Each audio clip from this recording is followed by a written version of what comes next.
മോനെ, ഇന്ന് നാരായണേട്ടൻ വന്നിരുന്നു. അവർക്ക് പണം തരാൻ സമ്മതമാണെന്ന്. കല്യാണത്തിന്റെ അന്ന് പണം തരാമെന്ന അവർ പറയുന്നേ. നിനക്ക് സമ്മതം തന്നെയല്ലേ മോനെ? അമ്മ രാധ മഹിയോടത് പറയുമ്പോൾ മറുത്തൊന്നും പറയാതെ അവൻ സമ്മതം മൂളി. ആ മൂളലിൽ നിന്നും തന്നെ അമ്മയ്ക്ക് മനസ്സിലായിരുന്നു അവൻ ഏതോ ലോകത്ത് നിന്നാണ് മൂളുന്നതെന്ന്. ആരാണെന്നോ എന്താണെന്നോ ഒന്നും നിനക്ക് അറിയണ്ടേ മോനെ? അന്നും നീ ഒന്നും ചോദിച്ചില്ലാലോ. പെണ്ണിനെക്കുറിച്ചൊന്നും ചോദിക്കാതെ നിൽക്കുന്ന മഹിയെ കണ്ട് അമ്മയൊരു വേദനയോടെ അവനോട് ചോദിച്ചു. ആ ചോദ്യം കേട്ടതും അവനൊന്ന് അമ്മയെ മുഖമുയർത്തി നോക്കി. ശേഷം പതിയെ ഒന്ന് പുഞ്ചിരിച്ചു. സാരമില്ല അമ്മേ, ആരാണെങ്കിലും എന്താണെങ്കിലും എനിക്ക് ഈ വിവാഹത്തിന് സമ്മതമാണ്.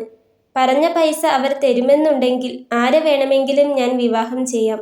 ആരുടെ കൂടെ വേണമെങ്കിലും ഞാൻ ജീവിക്കാം. അവൻ നേർത്തൊരു പുഞ്ചിരിയോടെ തന്നെ അമ്മയുടെ കരം കവർന്നുകൊണ്ട് പറഞ്ഞു. എന്നാലും എൻ്റെ മോൻ അറിയണം. അവസാനം എല്ലാം അറിയുമ്പോൾ അമ്മ മോനെ ചതിച്ചെന്ന് മോൻ പറയരുത്. അമ്മയ്ക്ക് അതുമാത്രം സഹിക്കാൻ പറ്റില്ല. അമ്മ അത് പറയുമ്പോൾ മഹിക്കെന്തോ ഒരു പ്രയാസം തോന്നി. അപ്പോൾ കാര്യമായിട്ടെന്തോ പ്രശ്നം ഇതിനുള്ളിലുണ്ടെന്ന് അവന് തോന്നി. അവൻ അമ്മ പറയുന്നത് കേൾക്കാനായി കാതോർത്തു. അത് മോനെ, അമ്മയ്ക്ക് അവനോട് എങ്ങനെ പറയണമെന്ന് അറിയുന്നുണ്ടായിരുന്നില്ല. സാരമില്ല, എന്താണേലും അമ്മ പറഞ്ഞോ. എന്തായാലും ഇപ്പോൾ നമ്മൾ അനുഭവിക്കുന്ന ടെൻഷനേക്കാൾ വലുതായിരിക്കില്ല ഇനി അമ്മ പറയാൻ പോകുന്നതൊന്നും. അവൻ അമ്മയെ ആശ്വസിപ്പിക്കാൻ എന്ന വണ്ണം പറഞ്ഞു. അത് ആ കുട്ടിയെ ആരോ ഒരിക്കൽ ഉപദ്രവിച്ചതാ. പിന്നീട് കുറച്ചു കാലം അതിൻ്റെ പ്രയാസത്തിലായിരുന്നു ആ കുട്ടി. ആ കുട്ടി ഒറ്റ മോളാ അവർക്ക്. അവളുടെ അച്ഛന് ഈയിടെയായി അറ്റാക്ക് വന്ന് ആകെ വല്ലാതിരിക്കുക. മരിക്കുന്നതിന് മുൻപ് അതിനെ ആരുടെയേലും കയ്യിലേൽപ്പിച്ച് സമാധാനത്തോടെ കണ്ണടയ്ക്കണമെന്ന അയാൾ പറയുന്നേ. മകളെ കെട്ടിച്ചാൽ അവർക്കൊരു മകനെ കിട്ടും. ഭാര്യയും മകളും ഒറ്റയ്ക്കാവില്ലല്ലോ. അതുകൊണ്ടാ ഇത്ര ധൃതി പിടിച്ചൊരു കല്യാണം. പക്ഷേ ആ കുട്ടി ചീത്തയായതാണെന്നും പറഞ്ഞ് വരുന്ന ഒരാലോചനയും നടക്കുന്നില്ല. അപ്പോഴാ നാരായണേട്ടൻ നമ്മുടെ കാര്യം അവരോട് പറഞ്ഞത്. കാര്യം കേട്ടപ്പോൾ പൈസ തരുന്നതിൽ അവർക്കും പ്രശ്നമില്ല. അമ്മ പറഞ്ഞതും അവനൊന്ന് നെടുവീർപ്പിട്ടു. മോന്റെ തീരുമാനം എന്താ? മായയുടെ കാര്യം ആലോചിച്ച് മാത്രം മോനൊരു തീരുമാനം എടുക്കണ്ട. മോന്റെ ജീവിതമാണ്. അമ്മ മോനെ നിർബന്ധിക്കുകയല്ല. എങ്കിലും എൻ്റെ കണ്ണടയുന്നത് വരെ എൻ്റെ 2 മക്കളും ജീവനോടെ വേണമെന്ന എൻ്റെ ആഗ്രഹം. പറയുന്നതിനിടയിൽ അവർ കരഞ്ഞു പോയിരുന്നു. കണ്ണിൽ നിന്നും ഒലിച്ചിറങ്ങിയ കണ്ണീരിനെ അവരുടുത്തിരുന്ന നേരിതിൻ്റെ തുമ്പുകൊണ്ട് അവർ അമർത്തി തുടച്ചു.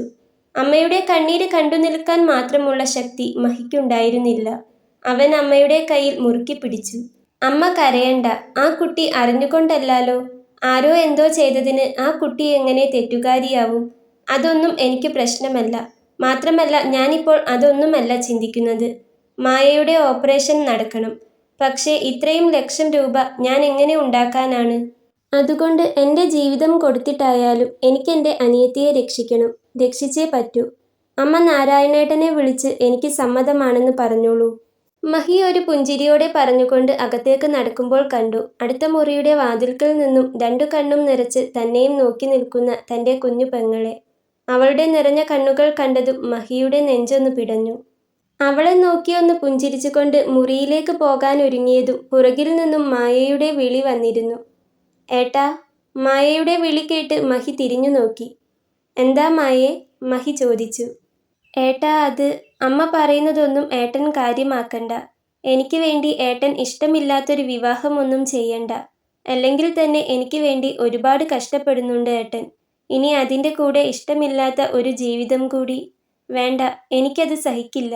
പറഞ്ഞു വന്നതും മായ കരഞ്ഞു പോയിരുന്നു. അവളുടെ കരച്ചിൽ കണ്ടതും മഹിയാകെ വല്ലാതെയായി. മഹി വേഗം അവൾക്ക് അരികിലേക്ക് വന്നു. അയ്യേ, എന്താ ഇത്? ഏട്ടൻ്റെ കുട്ടി എന്തിനാ ഇങ്ങനെ കരയുന്നേ? ഏട്ടൻ ഇഷ്ടമില്ലാതെയാണ് ഈ കല്യാണത്തിന് സമ്മതിച്ചതെന്ന് മോളോട് ആരാ പറഞ്ഞേ? അങ്ങനെയൊന്നുമില്ല. വെറുതെ വേണ്ടാത്തതൊന്നും ചിന്തിക്കേണ്ട. മഹി അവളുടെ കണ്ണിൽ നിന്നും ഒലിച്ചിറങ്ങിയ കണ്ണീര് തുടച്ചു കൊടുത്തുകൊണ്ട് പറഞ്ഞു. എങ്കിലും വേണ്ട ഏട്ടാ. അമ്മ പറഞ്ഞതൊക്കെ ഞാൻ കേട്ടു. എനിക്ക് വേണ്ടി ഏട്ടൻ ഇതിന് സമ്മതിക്കേണ്ട. ഈ ഓപ്പറേഷൻ നടന്നാലും ഞാൻ രക്ഷപ്പെടുമെന്ന് എനിക്ക് തോന്നുന്നില്ല. പിന്നെ വെറുതെ എന്തിനാ? ഇപ്പോൾ തന്നെ മരുന്നിനും മറ്റുമായി എത്ര പൈസയാ ചെലവായത്? ഇനി കടം വാങ്ങാൻ ആരെങ്കിലും ബാക്കിയുണ്ടോ? വേണ്ട. അമ്മയും ഏട്ടനും ഇങ്ങനെ നെട്ടോട്ടം ഓടുന്നത് കണ്ടുകൊണ്ട് ചികിത്സിച്ചാൽ എനിക്ക് മാറില്ല. മായ അത്രയും പറഞ്ഞതും മഹിയുടെ മുഖം ആകെ മാറിയിരുന്നു. ഇത്രയും നേരം അവൻ്റെ മുഖത്ത് വല്ലാത്ത സങ്കടമായിരുന്നെങ്കിൽ ഇപ്പോൾ അവൻ്റെ മുഖത്ത് ദേഷ്യമാണ്. അവൻ മായയിൽ നിന്നും അകന്നു മാറി. നിന്നോട് ഞാൻ പറഞ്ഞിട്ടുണ്ട് മായേ, വെറുതെ ഇതുപോലെയുള്ള വർത്താനം പറയരുതെന്ന്. നിനക്ക് എത്ര പറഞ്ഞാലും മനസ്സിലാവില്ലേ? ഈ ഓപ്പറേഷൻ നടന്നാൽ എൻ്റെ മോള് രക്ഷപ്പെടും. ഈ വേദനയൊന്നും സഹിക്കേണ്ട. പിന്നെ നിനക്ക് വേണ്ടി നെട്ടോട്ടം ഓടുന്നത് അത് ഈ ഏട്ടൻ്റെ കടമയല്ലേ? നീ എൻ്റെ പെങ്ങളല്ലേ? എൻ്റെ കയ്യിൽ തൂങ്ങി നടന്ന ആ കുഞ്ഞു പെങ്ങൾ തന്നെയാ ഇപ്പോഴും നീ. അങ്ങനെ നിന്നെ മരണത്തിന് വിട്ടുകൊടുക്കാൻ ഏട്ടന് പറ്റുമോ? അതിനു വേണ്ടിയാണോ ഏട്ടൻ ഈ കഷ്ടപ്പെടുന്നേ? ഇപ്പോൾ എൻ്റെ മോള് അതൊന്നും ആലോചിക്കേണ്ട. ഈ വിവാഹം നടക്കും. മോളെ ഓപ്പറേഷനും. അത് ഈ ഏട്ടൻ തീരുമാനിച്ചു കഴിഞ്ഞതാ. അതിന് ഈ വിവാഹമല്ലാതെ ഏട്ടന് വേറെ വഴിയില്ല. ഇത്ര ലക്ഷം രൂപ ഏട്ടൻ എങ്ങനെ കൂട്ടിയാലും കൂടില്ലെന്ന് മോൾക്കറിയാലോ. അതുകൊണ്ട് ഈ കല്യാണം നടക്കണം. നടന്നേ പറ്റൂ. നമ്മുടെ ഭാഗ്യത്തിനാ ഇപ്പോൾ ഇങ്ങനെയൊരു ആലോചന വന്നത് തന്നെ. ഏട്ടനോട് ഒരല്പമെങ്കിലും സ്നേഹമുണ്ടെങ്കിൽ ഏട്ടന് സമാധാനം കിട്ടാൻ മോള് ഇനി ഇങ്ങനെയൊന്നും പറയരുത്. മരണത്തെക്കുറിച്ച് ചിന്തിക്കുക പോലും ചെയ്യരുത്. നമ്മുടെ അമ്മ ഇത് കേട്ടാൽ അമ്മയ്ക്ക് സഹിക്കാൻ പറ്റുമെന്ന് മോൾക്ക് തോന്നുന്നുണ്ടോ? അതുകൊണ്ട് ഇതുപോലെ ഇനി ഒരിക്കലും പറയരുത്. എന്തു വന്നാലും ഏട്ടനില്ലേ കൂടെ? ഇപ്പോൾ മോള് പോയി കിടന്നോ. ആദ്യം ദേഷ്യത്തോടെയാണ് പറഞ്ഞു തുടങ്ങിയതെങ്കിലും അവസാനം എത്തുമ്പോഴേക്കും മഹിയുടെ ശബ്ദം നേർത്തിരുന്നു. അവളുടെ തലയിലൂടെ ഒന്ന് തലോടിക്കൊണ്ട് മഹി പറഞ്ഞു നിർത്തി. മഹിയെ ഒന്ന് നോക്കി മായ മുറിയിലേക്ക് നടന്നതും അവൾക്ക് പിറകെ മഹിയും ചെന്നു. അവൾ കട്ടിലിലേക്ക് കിടന്നതും മഹി പുതപ്പെടുത്ത് അവളുടെ കഴുത്തോളം പുതപ്പിച്ചു കൊടുത്തു. ഒന്നുമില്ല, ഒക്കെ ശരിയാവും. മോള് കണ്ണടച്ച് കിടന്നോ. മഹി അവളുടെ മുടിയിലൂടെ തലോടിക്കൊണ്ട് പറഞ്ഞു. മഹിയെ നോക്കിക്കൊണ്ട് തന്നെ മായ പതിയെ കണ്ണുകൾ അടച്ചു. അല്പസമയം കൂടെ മായയെ നോക്കിയിരുന്ന ശേഷമാണ് മഹി ആ മുറി വിട്ടിറങ്ങിയത്. ഹാളിലെത്തിയതും അവൻ്റെ മുറിയിലേക്ക് പോകാൻ തോന്നിയില്ല. അവൻ നേരെ അടുക്കളയിലേക്കാണ് ചെന്നത്. അവിടെ അമ്മ പാത്രങ്ങളെല്ലാം കഴുകി വെക്കുന്നുണ്ട്. എന്തേ, നീ ഉറങ്ങിയില്ലേ? പുറകിൽ കാലൊച്ച കേട്ട് തിരിഞ്ഞു നോക്കിയ അമ്മ മഹിയെ കണ്ടതും ചോദിച്ചു. ആ, കിടക്കാൻ പോവായിരുന്നു. ഇനിയും കുറേയുണ്ടോ കഴുകാൻ? അവൻ ചോദിച്ചുകൊണ്ട് അമ്മയ്ക്ക് അരികിലേക്ക് ചെന്നു. ഇല്ലടാ, കഴിഞ്ഞു. ഇതും കൂടിയേ ഉള്ളൂ. അവസാന പാത്രവും കഴുകിയെടുത്തുകൊണ്ട് അമ്മ പറഞ്ഞു. പുറത്തെ പൈപ്പിൽ നിന്നും കൈയും കാലും മുഖവും കഴുകി അമ്മ അകത്തേക്ക് കയറുന്നത് വരെ മഹി അവിടെ അടുക്കളയിൽ തന്നെ നിന്നു. അവൾ ഉറങ്ങിയോ? അടുക്കളയിലേക്ക് കയറി വന്ന അമ്മ മഹിയോട് ചോദിച്ചു. ഇപ്പോൾ ഉറങ്ങിയേ ഉള്ളൂ, അവൻ പറഞ്ഞു. അമ്മയുടെ സംസാരത്തിൽ നിന്നും നേരത്തെ മായ പറഞ്ഞതൊന്നും അമ്മ കേട്ടിട്ടില്ലെന്ന് മഹിക്ക് മനസ്സിലായി. അവന് ചെറിയൊരു ആശ്വാസം തോന്നി. അല്ലെങ്കിൽ ഇപ്പോൾ അമ്മ കരയുന്നതും കൂടി താൻ കാണേണ്ടി വന്നേനെ. അമ്മ അകത്തേക്ക് വന്നതും മഹി തന്നെ അടുക്കളവാതിൽ അടച്ചു. ശേഷം ഹാളിലേക്ക് നടന്നു. അവന് പിറകിലായി അമ്മയും. അമ്മയുടെ മുറിയിലേക്ക് അമ്മ കയറിപ്പോയ ശേഷമാണ് മഹി അവൻ്റെ മുറിയിലേക്ക് വന്നത്. വാതിൽ വെറുതെ ചാരി വെച്ചതേയുള്ളൂ. അവന് കിടക്കാൻ എന്തോ തോന്നിയില്ല. ജനലരികിൽ വെറുതെ വന്നു നിന്നു. കൊളുത്തിട്ട് വെച്ച ജനവാതിൽ തുറന്നതും ഇളം കാറ്റ് പതിയെ മുറിയിലേക്ക് അരിച്ചു കയറി. അവൻ വെറുതെ പുറത്തേക്ക് നോക്കി നിന്നു. നല്ല നിലാവുണ്ട്. കൂട്ടത്തിൽ വല്ലാത്തൊരു നിശബ്ദതയും. അവൻ ആ ഏകാന്തതയിലേക്ക് തന്നെ നോക്കി അല്പനേരം നിന്നു. കുറച്ചുനേരം അങ്ങനെ നിന്ന ശേഷമാണ് അവൻ വന്നു കിടന്നത്. മഹിക്ക് 15 വയസ്സുള്ളപ്പോഴാണ് അവൻ്റെ അച്ഛൻ അവരെ വിട്ടു പോകുന്നത്. സാധാരണ പോലെ അന്നും രാവിലെ പണിക്ക് പോയതായിരുന്നു അയാൾ. സന്ധ്യയ്ക്ക് പലഹാരങ്ങളും സാധനങ്ങളുമായി കയറി വരുന്ന അച്ഛൻ അന്ന് ഉച്ചയ്ക്ക് തന്നെ വീട്ടിലേക്കെത്തി. പക്ഷേ വന്നത് വെള്ള പുതച്ച അവസ്ഥയിൽ ജീവനില്ലാതെയായിരുന്നു. അന്ന് മായയ്ക്ക് 10 വയസ്സ്. അച്ഛൻ അവരെ വിട്ടുപോയെന്ന് ഉൾക്കൊള്ളാൻ അവർക്ക് ദിവസങ്ങൾ എടുക്കേണ്ടി വന്നു. ആകെ ഒരു മരവിപ്പായിരുന്നു. അച്ഛനില്ലാത്ത അവസ്ഥ ചിന്തിക്കാൻ പോലും പറ്റുന്നതായിരുന്നില്ല. കാരണം ഒന്നും അറിയിക്കാതെയാണ് അച്ഛൻ അവരെ വളർത്തിയത്. കൂലിപ്പണിയാണെങ്കിലും എല്ലാ പ്രയാസങ്ങളും എല്ലാ ഭാരങ്ങളും അയാൾ ഒറ്റയ്ക്ക് സഹിച്ചു. ഇനി മുൻപോട്ട് അച്ഛനില്ലെന്ന് മനസ്സിലാക്കിയ അമ്മ ആദ്യമായി വീട്ടുജോലിക്ക് പോയി തുടങ്ങി. വലിയ സാമ്പത്തിക ഭാരമൊന്നും ഏൽപ്പിച്ചു കൊടുക്കാതെയാണ് അച്ഛൻ പോയത്. അതുകൊണ്ട് നിത്യച്ചെലവിനും അവരുടെ പഠിപ്പിനുമുള്ളത് കണ്ടുപിടിക്കേണ്ട ബുദ്ധിമുട്ട് മാത്രമേ അമ്മയ്ക്കുണ്ടായിരുന്നുള്ളൂ. അവരെ രണ്ടുപേരെയും നന്നായി പഠിപ്പിക്കണമെന്ന് അമ്മയ്ക്ക് നിർബന്ധമായിരുന്നു. അതിൻ്റെ ഒരേയൊരു കാരണം അച്ഛൻ ഏറ്റവും കൂടുതൽ ആഗ്രഹിച്ചത് അതായിരുന്നു എന്നതാണ്. അച്ഛനുള്ളപ്പോൾ അമ്മയ്ക്ക് ഒരു കഷ്ടപ്പാടും അറിയേണ്ടി വന്നിട്ടില്ല. അതുകൊണ്ട് അച്ഛനില്ലെങ്കിലും അമ്മ കഷ്ടപ്പെടേണ്ടി വരരുത് എന്ന നിർബന്ധമുണ്ടായിരുന്നു മഹിക്ക്. അതുകൊണ്ടാണ് 10ാം ക്ലാസ് കഴിഞ്ഞ് +1 ജോയിൻ ചെയ്തിട്ടും അവൻ്റെ നിർബന്ധപ്രകാരം മാത്രം അവൻ ചെറിയ ജോലികൾക്കൊക്കെ പോയി തുടങ്ങിയത്. ചെറുതാണെങ്കിലും അമ്മയ്ക്കതൊരു സഹായമാകുമല്ലോ എന്ന് കരുതി. ചെറിയ ചെറിയ സാമ്പത്തിക ബുദ്ധിമുട്ടുകൾ മാത്രം ഉണ്ടായിരുന്ന തങ്ങളുടെ ജീവിതത്തിൽ ഏറ്റവും വലിയ പ്രയാസം കയറി വന്നത് മായയുടെ 19-ാം വയസ്സിലാണ്. അതായത് കഴിഞ്ഞ കൊല്ലം. തുടർച്ചയായി വന്നുകൊണ്ടിരുന്ന പനിയായിരുന്നു തുടക്കം. അങ്ങനെ ടെസ്റ്റ് ചെയ്തപ്പോഴാണ് മനസ്സിലായത് 2 കിഡ്നിയും കംപ്ലൈൻ്റ് ആണെന്ന്. കുറച്ചു കാലം ഡയാലിസിസ് ചെയ്തു. പക്ഷേ അതുകൊണ്ട് ചെറിയൊരു സമാധാനം കിട്ടുമെന്നല്ലാതെ ആശ്വസിക്കാനുള്ള വകയില്ലായിരുന്നു. മഹിക്ക് ചെറിയൊരു കമ്പനിയിൽ അക്കൗണ്ടൻ്റായി ജോലി ലഭിച്ചിരുന്നു. അതുകൊണ്ട് തന്നെ ആദ്യ സമയങ്ങളിൽ ഡയാലിസിസിന് വലിയ ബുദ്ധിമുട്ടില്ലായിരുന്നു. എന്നാൽ പിന്നീട് കിട്ടുന്ന ശമ്പളം ഒന്നിനും തികയാതെയായി. അറിയുന്നിടത്തു നിന്നെല്ലാം കടം വാങ്ങി. വാങ്ങിയ ചില കടം തിരിച്ചു കൊടുക്കാൻ വേണ്ടി വേറെയിടത്തു നിന്ന് പിന്നെയും കടം വാങ്ങി. അങ്ങനെ വലിയൊരു കടക്കാരനായി മാറിയിരുന്നു ഈ 25 വയസ്സിനുള്ളിൽ മഹി. പക്ഷെ എത്ര വലിയ കടക്കാരനായാലും തൻ്റെ പെങ്ങള് രക്ഷപ്പെട്ടാൽ മതിയെന്ന ചിന്തയായിരുന്നു അവന്. എന്നാൽ കടം കൂടുന്നു എന്നല്ലാതെ മായയ്ക്ക് പ്രത്യേകിച്ച് മാറ്റങ്ങളൊന്നും ഉണ്ടായിരുന്നില്ല. ജീവൻ പിടിച്ചു നിർത്താൻ വേണ്ടി ഡയാലിസിസ് ചെയ്തുകൊണ്ടേയിരിക്കും. അങ്ങനെ എത്ര കാലം ചെയ്യുവാൻ പറ്റും? വാങ്ങാവുന്നവരോടെല്ലാം കടം വാങ്ങി. പലരോടും ഇന്ന് തരാം നാളെ തരാമെന്ന് പറഞ്ഞു പിടിച്ചു നിന്നു. അങ്ങനെ മുന്നോട്ടുള്ള ഡയാലിസിസിനും അത്യാവശ്യം കടങ്ങൾ കൊടുത്തു തീർക്കാനും വേണ്ടിയാണ് ആകെയുള്ള ആ ചെറിയ വീടിൻ്റെ ആധാരം പണയം വെച്ചത്. മായയുടെ ചികിത്സയ്ക്ക് വേണ്ട പൈസ എടുത്തു വെച്ച ശേഷം പ്രധാനപ്പെട്ട കടങ്ങളെല്ലാം കൊടുത്തു തീർത്തിരുന്നു. മായയെ എങ്ങനെയെങ്കിലും രക്ഷിക്കണം എന്ന ചിന്ത മാത്രമായിരുന്നു അവനും അമ്മയ്ക്കും. അങ്ങനെയാണ് കിഡ്നി മാറ്റിവെക്കുന്നതിനെ പറ്റി ചിന്തിച്ചത്. മഹിയുടെ കിഡ്നി കൊടുക്കാമെന്ന് വിചാരിച്ചെങ്കിലും ചെക്കപ്പ് നടത്തിയപ്പോഴാണ് അത് സാധ്യമല്ലെന്ന് അറിഞ്ഞത്. പക്ഷെ അമ്മയുടേത് നോക്കിയപ്പോൾ അമ്മയ്ക്ക് അവൾക്ക് കൊടുക്കുവാൻ യാതൊരു പ്രശ്നവും ഇല്ലായിരുന്നു. അങ്ങനെ കിഡ്നി കൊടുക്കാനുള്ള ആളും റെഡിയായി.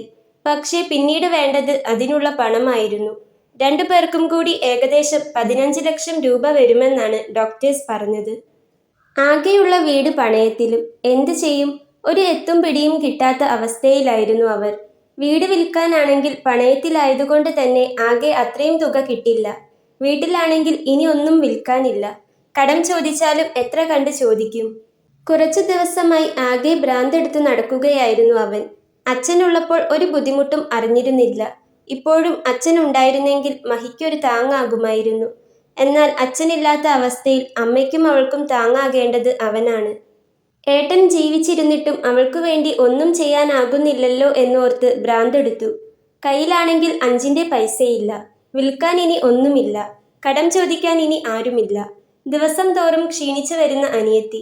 അതുകണ്ട് ഒന്നും ചെയ്യാനാവാതെ കരയുന്ന അമ്മ. അറിഞ്ഞുകൊണ്ട് തൻ്റെ കുഞ്ഞു പെങ്ങളെ മരണത്തിന് വിട്ടുകൊടുക്കാൻ അവന് സാധിക്കുമായിരുന്നില്ല. അച്ഛൻ പോയതിൽ പിന്നെ അവൾക്ക് മഹിയായിരുന്നു എല്ലാം. ഏട്ടൻ്റെ സ്നേഹമല്ല, അച്ഛൻ്റെ സ്നേഹം കൊടുത്തു തന്നെയാണ് അവളെ വളർത്തിയത്. അവൻ്റെ നെഞ്ചിൽ ചേർന്നു അവൻ്റെ കയ്യിൽ തൂങ്ങി നടന്നിരുന്ന പെങ്ങളെ എങ്ങനെ മരണത്തിന് വിട്ടുകൊടുക്കാനാവും? രക്ഷിക്കണം, എങ്ങനെയെങ്കിലും അവളെ രക്ഷിക്കണം. ഒന്നുമില്ലാത്ത അവസ്ഥയിൽ അവൻ്റെ കിഡ്നി ആർക്കെങ്കിലും കൊടുത്താലോ എന്നുവരെ മഹി ആലോചിച്ചു. പെട്ടെന്ന് തോന്നിയ ചിന്തയിൽ പല ഹോസ്പിറ്റലിലും ചെന്ന് അന്വേഷിച്ചു. ഇതൊന്നും മഹി ഇതുവരെയും ആരോടും പറഞ്ഞിട്ടില്ല. അമ്മയ്ക്ക് പോലും അറിയില്ല. പക്ഷെ അവന് ആവശ്യമുള്ള പണത്തിന് മാത്രം എവിടെ നിന്നും ഒത്തുവന്നില്ല. ആവശ്യത്തിനുള്ള പണം കിട്ടാതെ താൻ കൂടി ഓപ്പറേഷൻ ചെയ്ത് കിടന്നുപോയാൽ അത് വലിയ അബദ്ധമാകും. അമ്മയുടെയും അനിയത്തിയുടെയും അവസ്ഥ പിന്നെ എന്താകും? 3 പേരും ഓപ്പറേഷൻ ചെയ്യുന്ന ഒരു അവസ്ഥ അത് നടക്കുന്ന കാര്യമല്ലായിരുന്നു. ആലോചിച്ചിട്ട് എവിടെയും എത്താതെ ഊണും ഉറക്കവുമില്ലാതെ നടക്കുമ്പോഴാണ് നാരായണേട്ടൻ ഇങ്ങോട്ട് വന്ന് ഇങ്ങനെയൊരു ആലോചനയെപ്പറ്റി പറഞ്ഞത്. അതുകൊണ്ട് തന്നെ നാരായണേട്ടൻ ഇങ്ങനെയൊരു കാര്യം വന്നു പറഞ്ഞപ്പോൾ തന്നെ അവൻ ചോദിച്ചത് പണമായിരുന്നു. ഓപ്പറേഷനുള്ള മൊത്തം പണവും കിട്ടുമോ എന്നായിരുന്നു. അതല്ലാതെ പെണ്ണിനെക്കുറിച്ചും വീട്ടുകാരെക്കുറിച്ചും ഒന്നും കേൾക്കാൻ മഹി നിന്നിരുന്നില്ല. അവൻ അതൊന്നും അറിയേണ്ടിയിരുന്നില്ല. ആരെ കെട്ടാനും അവൻ ഒരുക്കമായിരുന്നു. അവരുടെ സാഹചര്യം നന്നായി അറിയാവുന്നതുകൊണ്ട് നാരായണേട്ടന് അതിൽ വലിയ അത്ഭുതമൊന്നും തോന്നിയില്ല. സ്ത്രീധനം ചോദിക്കുന്നു എന്ന് കരുതരുത്, സാഹചര്യം കൊണ്ടാണ്. 15 ലക്ഷം രൂപ കിട്ടിയാൽ ഈ കല്യാണം നടക്കുമെന്ന് മാത്രം പറഞ്ഞുകൊണ്ട് മഹി അകത്തേക്ക് പോയി. അവരോട് ചോദിച്ചിട്ട് മറുപടി പറയാം എന്നും പറഞ്ഞാണ് അന്ന് നാരായണേട്ടൻ പോയത്. അവിടെ ചെന്ന് അവരുടെ കാര്യങ്ങളും ആവശ്യങ്ങളുമെല്ലാം പറഞ്ഞു കാണും. അത് മനസ്സിലായതുകൊണ്ടാവണം പെൺവീട്ടുകാർ ഇതിന് സമ്മതിച്ചത്. മായയെക്കുറിച്ച് മാത്രമായിരുന്നു എപ്പോഴും അവൻ്റെ ചിന്ത. അതുകൊണ്ട് തന്നെ അന്ന് അവന് ഇത്രയും വലിയ പണക്കാർക്ക് എന്തിനാ തങ്ങളെപ്പോലെ ഒരു സാധാരണക്കാരുമായി ബന്ധമെന്ന് ആലോചിക്കാനുള്ള ബോധമൊന്നും ഉണ്ടായിരുന്നില്ല. എന്നാൽ ഇന്ന് അമ്മ പറഞ്ഞപ്പോഴാണ് കാര്യങ്ങൾ അറിയുന്നത്. ആരോ നശിപ്പിച്ച ഒരു പെൺകുട്ടി. അറ്റാക്ക് വന്ന് മരണം മുന്നിൽ കണ്ടു നിൽക്കുന്ന അവളുടെ അച്ഛൻ. ആണായും പെണ്ണായും അവർക്ക് അവൾ മാത്രമേ ഉള്ളൂ. താൻ പോയാൽ ഭാര്യയ്ക്കും മക്കൾക്കും ആരുണ്ടാകും എന്ന ചിന്തയിൽ നിന്നായിരിക്കണം ആ മനുഷ്യൻ അവൻ ചോദിച്ച പണം തരാമെന്ന് സമ്മതിച്ചത്. മകൾക്കൊരു ജീവിതമുണ്ടായി കാണാൻ ആ മനുഷ്യൻ അത്രയ്ക്കും ആഗ്രഹിക്കുന്നുണ്ടാവും. മഹി ചിന്തിച്ചത് അങ്ങനെയാണ്. തൻ്റേതല്ലാത്ത കാരണം കൊണ്ട് ആരോ നശിപ്പിച്ച ആർക്കും വേണ്ടാത്ത പെൺകുട്ടിക്ക് ഒരു ജീവിതം താൻ കൊടുത്താൽ മരണത്തിൻ്റെ വക്കിൽ എത്തി നിൽക്കുന്ന തൻ്റെ പെങ്ങൾക്ക് ഒരു ജീവിതം കിട്ടും. മഹിയുടെ ചിന്ത അതായിരുന്നു. അന്ന് രാത്രി ഉറങ്ങുമ്പോൾ മായയുടെ ഓപ്പറേഷനുള്ള തുക കണ്ടെത്തിയ സമാധാനം മാത്രമായിരുന്നു മഹിയുടെ ഉള്ളിൽ. കല്യാണത്തിൻ്റെ അന്നാണ് പണം തരാമെന്ന് പറഞ്ഞിരിക്കുന്നത്. അതുകൊണ്ട് തന്നെ വെച്ച് താമസിപ്പിക്കാൻ ഒട്ടും താല്പര്യമുണ്ടായിരുന്നില്ല മഹിക്ക്. എത്രയും വേഗം പണം കിട്ടണം, ഓപ്പറേഷൻ നടത്തണം, അതുമാത്രമേ ഉണ്ടായിരുന്നുള്ളൂ. അതുകൊണ്ട് തന്നെ പിറ്റേന്ന് തന്നെ പെണ്ണുകാണൽ ചടങ്ങ് നടത്താമെന്ന് തീരുമാനിച്ചു. നാരായണേട്ടനും മഹിയുമായിരുന്നു അന്ന് പെണ്ണു കാണാൻ അവളുടെ വീട്ടിലേക്ക് പോയത്. ചെല്ലുമ്പോൾ തന്നെ അവരെ കാത്തെന്ന വണ്ണം ഉമ്മറത്ത് അവളുടെ അമ്മയും അച്ഛനും നിൽപ്പുണ്ടായിരുന്നു. ബൈക്കിൽ വന്നിറങ്ങിയ മഹിയിൽ തന്നെയായിരുന്നു അവളുടെ അമ്മയുടെയും അച്ഛൻ്റെയും നോട്ടം. 25 വയസ്സ് പ്രായം.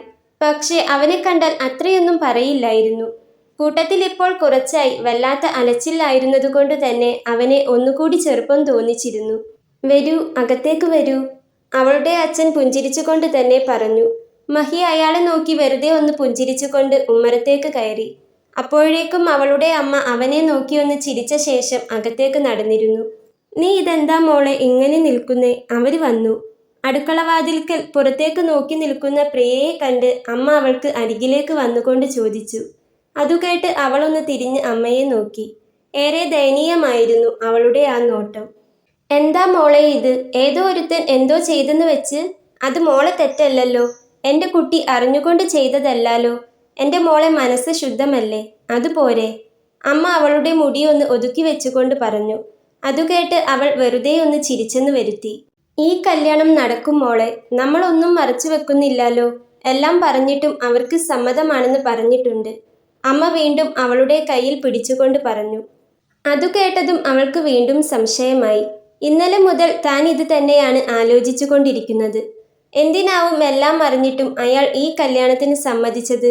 ഇനി എന്തെങ്കിലും തരത്തിൽ സഹതാപമോ സ്നേഹമോ തോന്നാനാണെങ്കിൽ ആ വന്നിരിക്കുന്നവന് താനുമായി യാതൊരു മുൻപരിചയവുമില്ല. പിന്നെ എന്തായിരിക്കും കാരണം? അവൾ ആ ചെറിയ സമയം കൊണ്ട് വീണ്ടും ചിന്തിച്ചു. മഹി പണം ചോദിച്ചതോ അത്രയും തുക കല്യാണത്തിൻ്റെ അന്ന് കൊടുക്കാമെന്ന് വാക്കു പറഞ്ഞതോ ഒന്നും പ്രിയയ്ക്ക് അറിയില്ല. നാരായണേട്ടൻ പറഞ്ഞത് വെച്ച് മഹിയെക്കുറിച്ചും അവൻ്റെ വീട്ടിലെ സാഹചര്യത്തെക്കുറിച്ചും നന്നായി മനസ്സിലാക്കിയിരുന്നു പ്രിയയുടെ അമ്മയും അച്ഛനും. മാത്രമല്ല അവരുടേതായ രീതിയിൽ അന്വേഷിച്ചപ്പോഴും അനിയത്തിയുടെ രോഗവും അതേ തുടർന്നുണ്ടായ സാമ്പത്തിക ബുദ്ധിമുട്ടുകളും മാത്രമേ അറിയാൻ സാധിച്ചുള്ളൂ.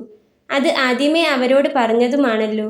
പക്ഷേ പണത്തിൻ്റെ കാര്യം മനഃപൂർവ്വം പ്രിയയിൽ നിന്നും എല്ലാവരും മറച്ചുവെച്ചു. തങ്ങൾക്ക് മനസ്സിലായതുപോലെ അവൾക്ക് ചിലപ്പോൾ കാര്യങ്ങൾ ഉൾക്കൊള്ളാൻ സാധിച്ചെന്ന് വരില്ല. ഒരിക്കൽ ആരോ പീഡിപ്പിച്ചതിനു പകരമായി കൊടുക്കുന്നതാണെന്ന് കരുതി അവൾ ഈ കല്യാണത്തിൽ നിന്നും പിന്മാറിയാലോ എന്ന പേടിയായിരുന്നു അവളുടെ അമ്മയ്ക്കും അച്ഛനും. അപ്പോഴേക്കും അമ്മ 2 ഗ്ലാസ്സിലേക്ക് ചായ ഒഴിച്ചു ട്രേയിലേക്ക് വെച്ചിരുന്നു. ദാ ഈ ചായ പിടിക്ക്. അത് അവളുടെ കയ്യിലേക്ക് കൊടുത്തുകൊണ്ട് അമ്മ പറഞ്ഞു. അമ്മയുടെ മുഖത്തേക്ക് ദയനീയമായി ഒന്ന് നോക്കിക്കൊണ്ട് തന്നെ അവളത് കയ്യിൽ വാങ്ങി. അമ്മേ, ഈ കല്യാണമെന്നല്ല. എനിക്കൊരു കല്യാണമേ ഇനി വേണമെന്നില്ല. അച്ഛൻ അങ്ങനെ പെട്ടെന്നൊന്നും സംഭവിക്കില്ല. എല്ലാം അച്ഛൻ്റെ വെറും പേടിയാ, അവൾ അമ്മയോട് വളരെ പതിഞ്ഞ ശബ്ദത്തിൽ പറഞ്ഞു. അതുകേട്ട് അമ്മ അവളെയൊന്ന് നോക്കി. അച്ഛനൊന്നും സംഭവിക്കരുതേ എന്ന് തന്നെയാണ് അമ്മയുടെയും പ്രാർത്ഥന. പക്ഷേ അച്ഛൻ്റെ മനസ്സിൽ എന്തൊക്കെയോ ആദിയാ. എന്നായാലും മോൾക്കൊരു ജീവിതം വേണം. അതിപ്പോൾ ആയാൽ അച്ഛന് കുറച്ച് സമാധാനം കിട്ടുമെന്നുണ്ടെങ്കിൽ അത് നല്ലതല്ലേ മോളെ? അമ്മ അവളോട് പറഞ്ഞു. അങ്ങനെയെങ്കിൽ ഞാൻ വിവാഹം കഴിച്ചോളാം. പക്ഷെ ഇത്ര പെട്ടെന്ന് വേണോ? കുറച്ചുകൂടി കഴിഞ്ഞിട്ട് പോരെ? അവൾ വീണ്ടും അതുതന്നെ പറഞ്ഞതും അമ്മയുടെ മുഖം വാടി. ഹാളിൽ ഒരുവൻ വന്നിരിക്കുന്നുണ്ട്. സ്വന്തം അനിയത്തിയുടെ ജീവൻ തിരിച്ചു കിട്ടാൻ സ്വന്തം ജീവിത സ്വപ്നങ്ങളെല്ലാം തള്ളിക്കളഞ്ഞുകൊണ്ട്. പെണ്ണിനെ കാണുന്നതിന് മുൻപേ കല്യാണത്തിന് സമ്മതിച്ചവൻ. കുറച്ചു മുൻപ് ഉമ്മറത്തേക്ക് കയറി വന്ന ആ മകൻ്റെ മുഖം അവളുടെ അമ്മയ്ക്കുള്ളിൽ തെളിഞ്ഞു വന്നു. എത്രമാത്രം പ്രയാസങ്ങൾ അവനുള്ളിൽ ഒതുക്കുന്നുണ്ടാവും. ചികിത്സിക്കാൻ ആവശ്യത്തിലധികം പണമുണ്ടായിട്ടും പ്രിയയുടെ അച്ഛന് അറ്റാക്ക് വന്നപ്പോൾ അനുഭവിച്ച പ്രയാസം എത്രയാണെന്ന് അവർക്കറിയാം. അപ്പോൾ ചികിത്സിക്കാൻ പണം കൂടിയില്ലാത്ത അവസ്ഥ എന്തായിരിക്കും? പ്രിയ എങ്ങാനും ഈ കല്യാണം വേണ്ടെന്നെങ്ങാനും പറഞ്ഞാൽ എന്താകും ദൈവമേ? അവർക്ക് വല്ലാത്ത പ്രയാസം തോന്നി. അവർ പ്രിയയുടെ മുഖത്തേക്ക് നോക്കി. അവളൊന്നും പറയാതെ അങ്ങനെ നിൽക്കുകയാണ്. ആ വന്നിരിക്കുന്നത് നല്ല പയ്യനാ. എൻ്റെ മോളെ അവൻ പൊന്നുപോലെ നോക്കും. അമ്മയ്ക്കും അച്ഛനും വേണ്ടി മോള് ഈ കല്യാണത്തിന് സമ്മതിക്കണം. ഇല്ലെങ്കിൽ അച്ഛനെപ്പോലെ അമ്മയും. ബാക്കി പറയാതെ അവർ നിറഞ്ഞു വന്ന കണ്ണുകൾ അമർത്തി തുടച്ചു. അവൾ ഒരു നിമിഷം അമ്മയുടെ കണ്ണുനീരിലേക്ക് തന്നെ നോക്കി നിന്നു. എന്തായാലും തൻ്റെ ജീവിതം ഇങ്ങനെയൊക്കെയായി. ജീവിക്കണമെന്ന ആഗ്രഹം ഒട്ടുമില്ല. അമ്മയ്ക്കും അച്ഛനും വേണ്ടിയാണ് ഇപ്പോൾ ജീവിക്കുന്നത് തന്നെ. എങ്കിൽ പിന്നെ അവർ പറയുന്നത് പോലെ അവരുടെ ഇഷ്ടം പോലെ തന്നെയായിക്കോട്ടെ, അവളും കരുതി. വാ നടക്ക്. അതും പറഞ്ഞ് അമ്മ പലഹാരങ്ങൾ വെച്ച പ്ലേറ്റും എടുത്ത് മുൻപിൽ നടന്നപ്പോൾ അവർക്ക് പിറകിലായി ട്രേയും പിടിച്ചുകൊണ്ട് പ്രിയയും നടന്നു. ഹാളിലേക്ക് വരുമ്പോൾ നാരായണേട്ടനും മഹിയും ഒരു ഭാഗത്ത് ഇരിപ്പുണ്ട്. അവർക്കരികിലെ തന്നെ മറ്റൊരു സെറ്റിയിൽ പ്രിയയുടെ അച്ഛനും ഇരിക്കുന്നുണ്ട്. നാരായണേട്ടനും അവളുടെ അച്ഛനും തമ്മിൽ എന്തൊക്കെയോ പറയുകയാണ്. മഹി അതെല്ലാം വെറുതെ കേട്ടുകൊണ്ട് അവർക്കരികിൽ അങ്ങനെയിരുന്നു. പലഹാരപാത്രങ്ങൾ ടീപ്പോയിൽ വെച്ച ശേഷം അമ്മ ചുമരോട് അല്പം ചേർന്ന് ചാരി നിന്നു. അതിനുശേഷം പ്രിയ ട്രേ അവർക്ക് നേരെ നീട്ടി. ആദ്യം ചായ കൊടുത്തത് മഹിക്കാണ്. തൻ്റെ മുൻപിലേക്ക് നീണ്ടുവന്ന ട്രേയിൽ നിന്നും ചായ ഗ്ലാസ് എടുക്കുമ്പോൾ മഹി ഒന്ന് അവളെ നോക്കി. ഒരു നിമിഷം അവൻ്റെ കണ്ണുകൾ ഒന്ന് വിടർന്നു. മായ, തൻ്റെ അനിയത്തിയെപ്പോലൊരു കിളിക്കുഞ്ഞ്. അവൻ അങ്ങനെയാണ് തോന്നിയത്. പ്രിയയെ കാണാൻ അത്രയ്ക്കേ ഉണ്ടായിരുന്നുള്ളൂ. എല്ലാം പറഞ്ഞു കഴിഞ്ഞതല്ലേ? ഇനി പ്രത്യേകിച്ചൊന്നും അങ്ങോട്ടും ഇങ്ങോട്ടും പറയാനില്ലല്ലോ.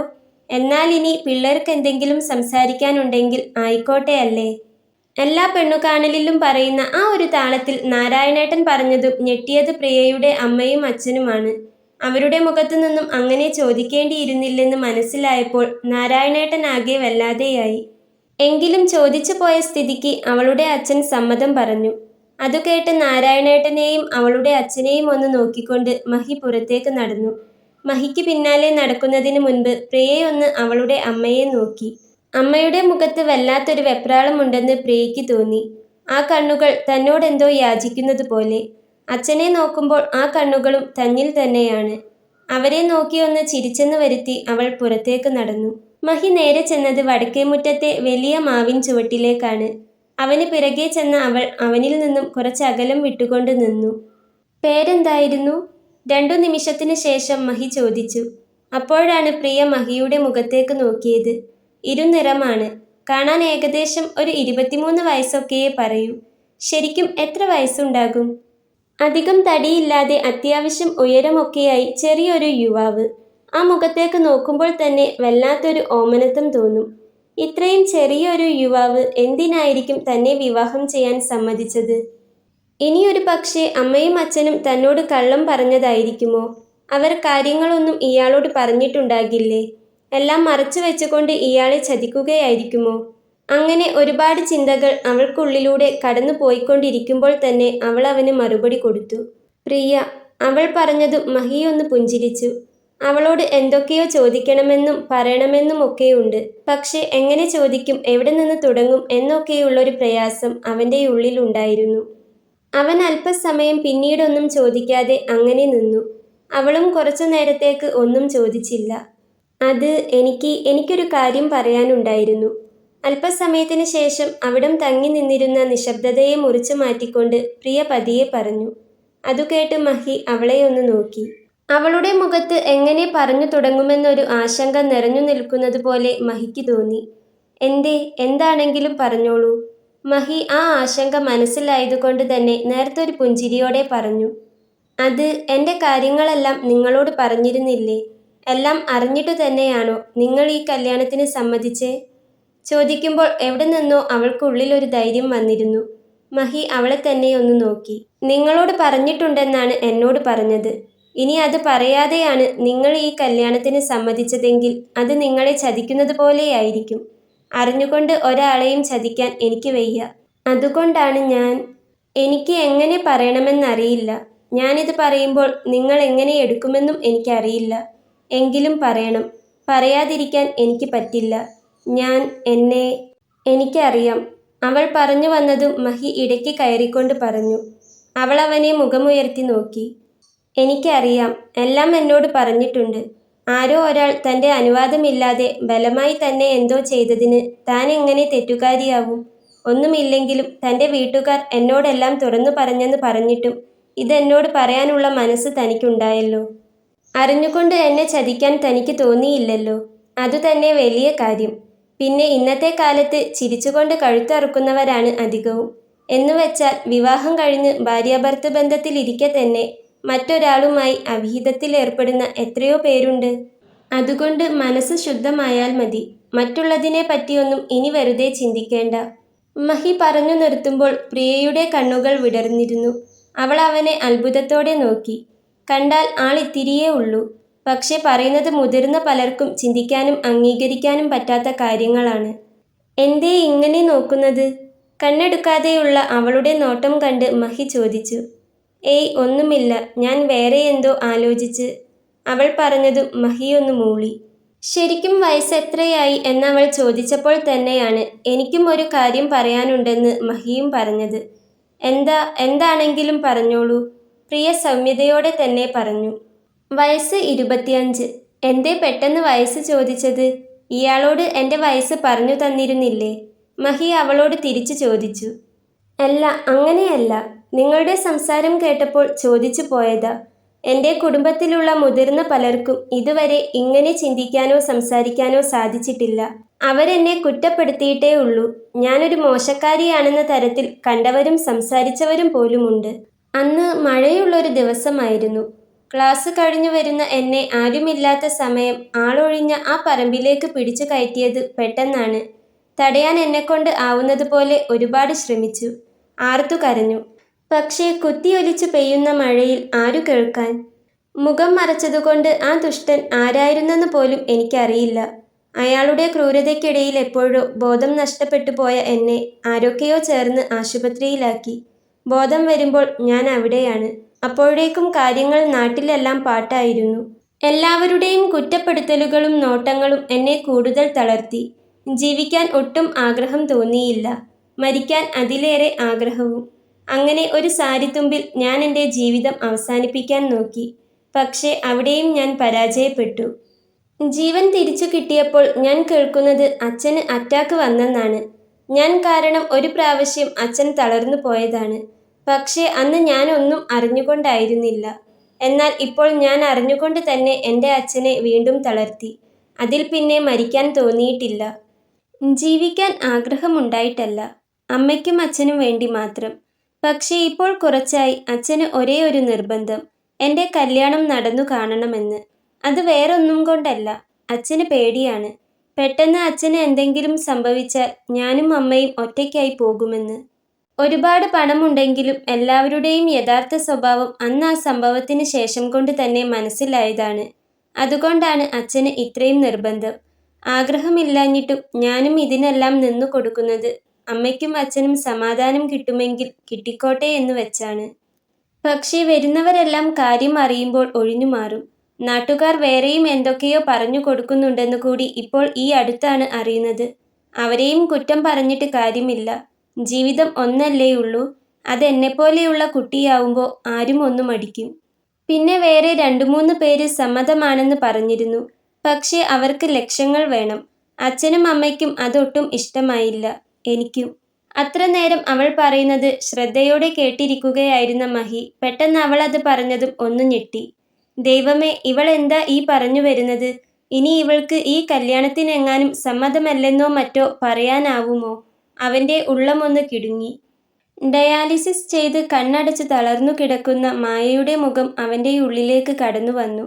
ഈ ഓപ്പറേഷൻ നടന്നാൽ ജീവൻ തിരിച്ചു കിട്ടുമെന്ന പ്രതീക്ഷയിൽ നിൽക്കുന്ന തൻ്റെ അനിയത്തി. ഈ വിവാഹത്തോടു കൂടി എല്ലാം ശരിയാകുമെന്ന് കരുതി ആശ്വസിച്ചിരിക്കുന്ന അമ്മ. ഒരു നിമിഷം അവൻ്റെ ഉള്ളിലേക്ക് എന്തൊക്കെയോ ചിന്തകൾ കടന്നു വന്നു. അവനാകെയൊന്ന് വിയർത്തു. എന്നാൽ എങ്ങോ നോട്ടം എറിഞ്ഞു നിന്നിരുന്ന മായ ഇതൊന്നും അറിഞ്ഞിരുന്നില്ല.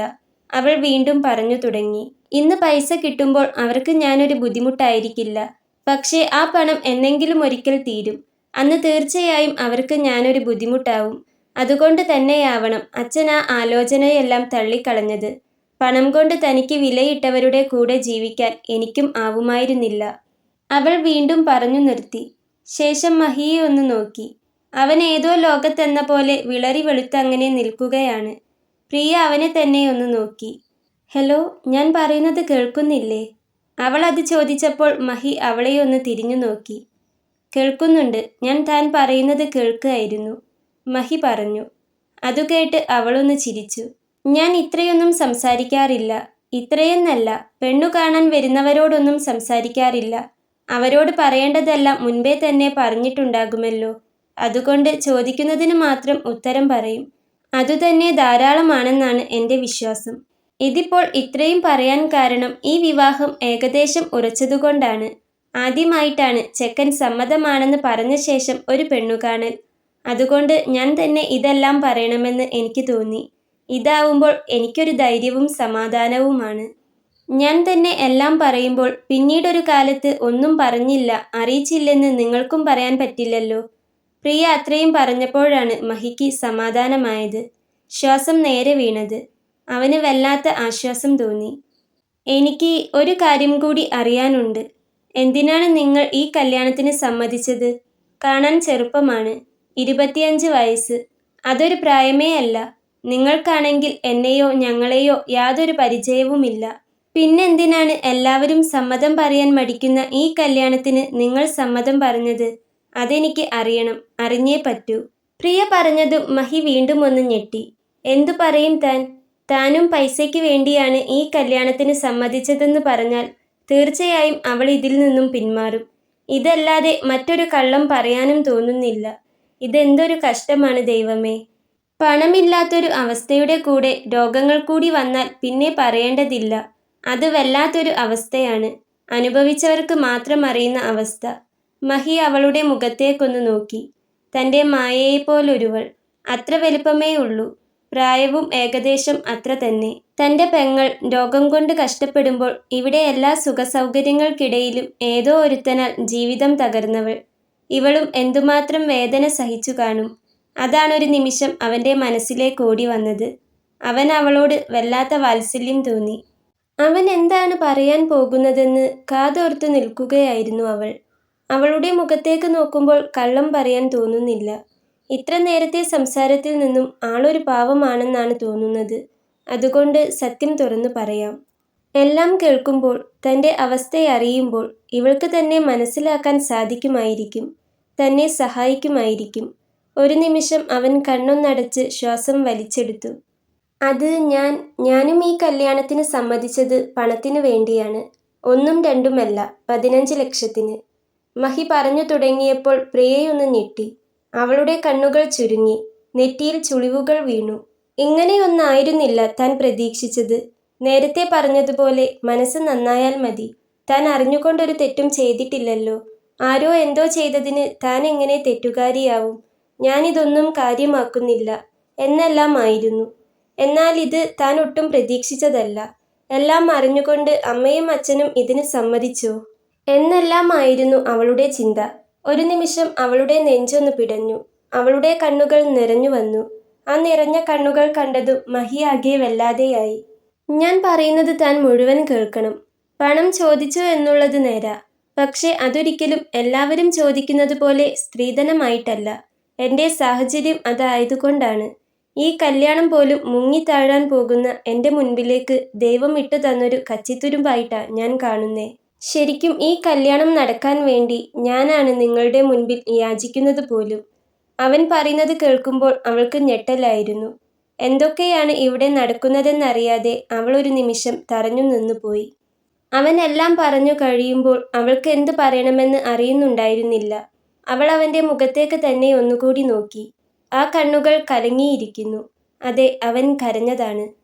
അവൻ്റെ അനിയത്തി മായയെക്കുറിച്ച് പറയുമ്പോൾ, അമ്മയെക്കുറിച്ച് പറയുമ്പോൾ, മരിച്ചുപോയ അച്ഛനെക്കുറിച്ച് പറയുമ്പോൾ എല്ലാം അവൻ്റെ കണ്ണു നിറഞ്ഞത്, ആ സ്വരം ഇടറിയത് താൻ നേരിട്ടറിഞ്ഞതാണ്.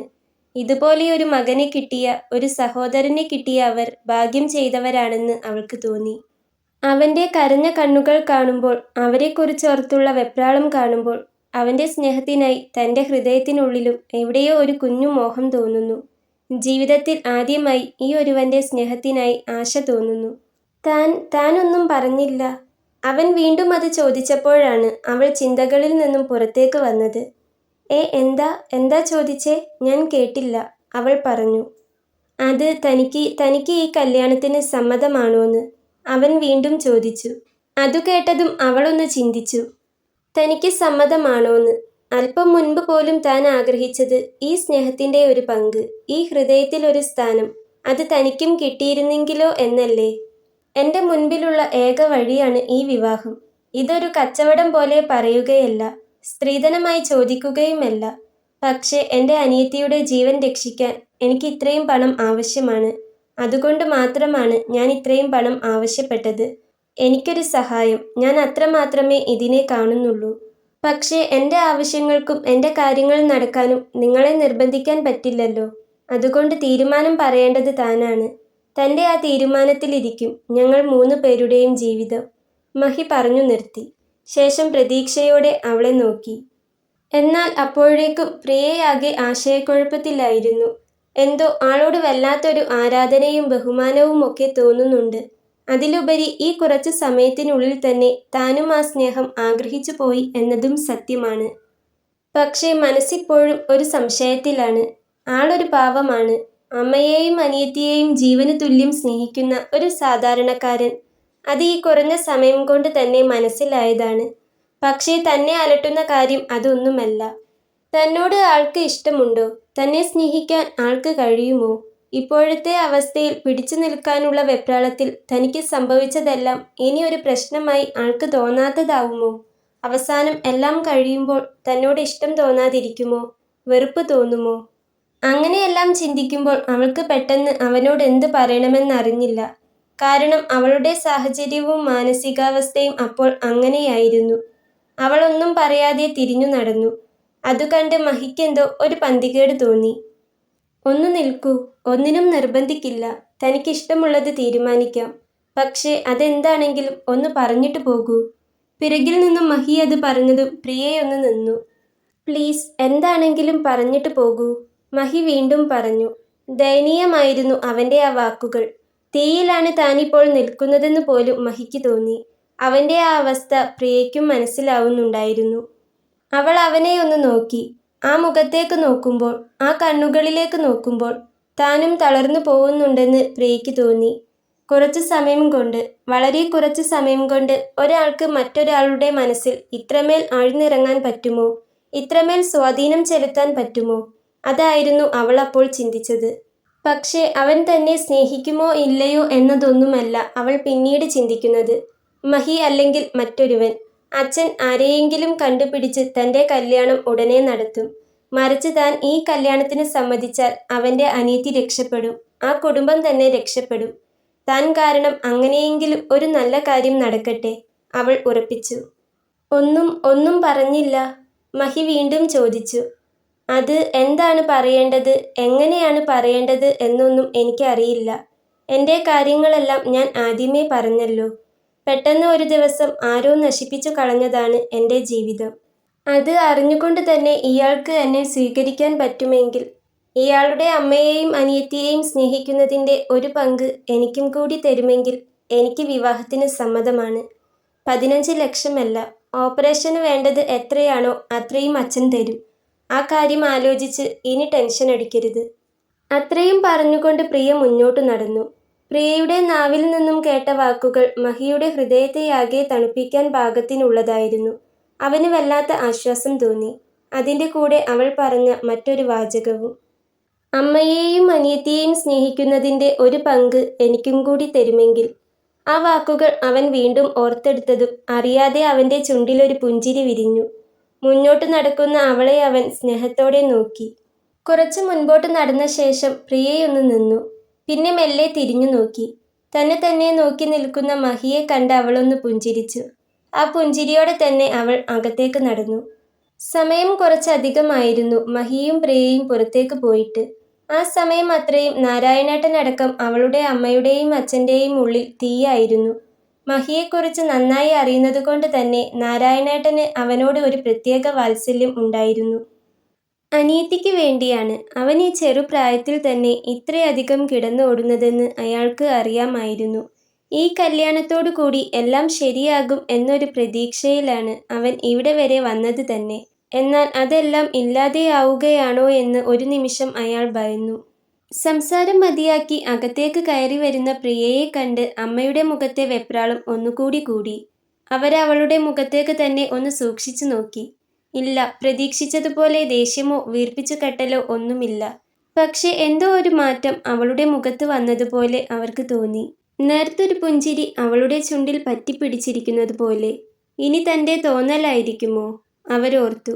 അകത്തെത്തിയ അവൾ എല്ലാവരെയും ഒന്ന് നോക്കി ചിരിച്ചു. ശേഷം അകത്തേക്ക് നടന്നു.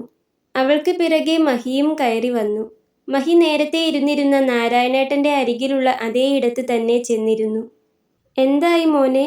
അവൾ എന്താ പറഞ്ഞത്? പ്രിയയുടെ അച്ഛനാണ് അത് ചോദിച്ചത്. കാര്യങ്ങൾ അറിയാനുള്ള വെപ്രാളം അവിടെ നിന്നിരുന്ന എല്ലാവരുടെ മുഖത്തും ഉണ്ടെന്ന് മഹിക്ക് തോന്നി. അവൾക്ക് പ്രശ്നമൊന്നുമില്ല. ഈ കല്യാണത്തിന് അവൾക്കും സമ്മതമാണ്, മഹി പറഞ്ഞു. അത് കേട്ടപ്പോഴാണ് എല്ലാവർക്കും ഒന്ന് സമാധാനമായത്. പിന്നെ കാര്യങ്ങളെല്ലാം ഞങ്ങൾ തുറന്നു പറഞ്ഞു. അവൾക്ക് സംഭവിച്ചതെല്ലാം അവൾ പറഞ്ഞു. പകരം ഞാനും പറഞ്ഞു. നിങ്ങൾ 15 ലക്ഷം രൂപ തരാമെന്ന് സമ്മതിച്ചത്. ഒന്നും മറച്ചു വെക്കാൻ തോന്നിയില്ല. അതുകൊണ്ടാണ് ഞാൻ എല്ലാം തുറന്നു പറഞ്ഞത്, മഹി വീണ്ടും പറഞ്ഞു. അതുകേട്ട് അച്ഛനും അമ്മയും ഒന്ന് മുഖത്തോട് മുഖം നോക്കി. പണത്തിൻ്റെ കാര്യം അറിഞ്ഞിട്ടും അവൾ സമ്മതിച്ചോ? അച്ഛൻ ചോദിച്ചു. അതുകേട്ട് മഹി ഒന്ന് പുഞ്ചിരിച്ചു. ആദ്യം അവളുടെ മുഖത്തൊരു ഞെട്ടലുണ്ടായിരുന്നു.